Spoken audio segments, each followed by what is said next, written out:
Мәйіттің ішінен шыққан жылан. Егер осы хикая сізге ұнайтұғын болса, онда арнамыздағы подписаться жайында бір ғана лайк түймелерін басып, каналымыздың дамуына өз үлесіңізді қосқан жағдайда біздің күн бойына жасаған еңбегімізді бағалай кетіңіз. Бұл хикаяны естпестен тұрып адамның ішін бір қорқыныш иелейді.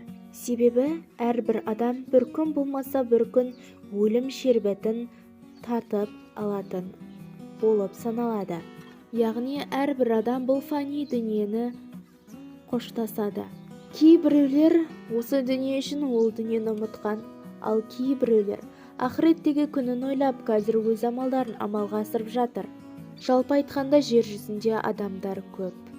Ал бүгін біз хикая етіп беретін адам, осы хикаямыз иегері де өзінің өлетінін білмеді. Ол тойдан қайтып келіп, түн жарымында ұйқыға жатып, бұл дүниеден көз жұмды. Әрдайымдей түске дейін ұйықтайтын баласын оятуға кірген анасы бұны көріп қорқыныштан есінен танып құлап қалды. Ананың көрген бейнесі баласын дәу үлкен шұбар жылан мойнынан орап қылғындырып өлтірмек. Осы сәтте тез жылдамды шақырды. Бұл үлкен жыланның құшағынан баланы ешкім де алып шыға алмады. Бәрі уже кеш болған еді. Себебі баланың өлгеніне көп біраз болған. Баланың көздері шығып кеткен, реңі үсіңкі, сұрасып кеткен, беттері ісіп, долбылай болып қалған. Адамдар жыланды қатты сабалап ұрғаннан жылан босанып, кереуеттің астына кіріп кетті. Сол бойына жылан табылған жоқ. Адамдар арасында сөз тарады.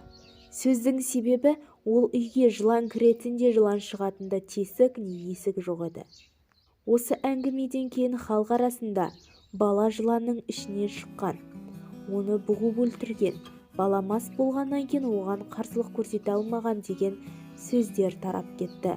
Егер біздің хикаяларымыз сізге ұнап жатқан болса, онда арнамыздағы подписаться жайында бір ғана лайк түймелерін басып, күн бойына жасаған еңбегімізді бағалай кетіңіз. Сіздердің әрбір басқан лайкіңіз біздің жүрек лүпіліміз.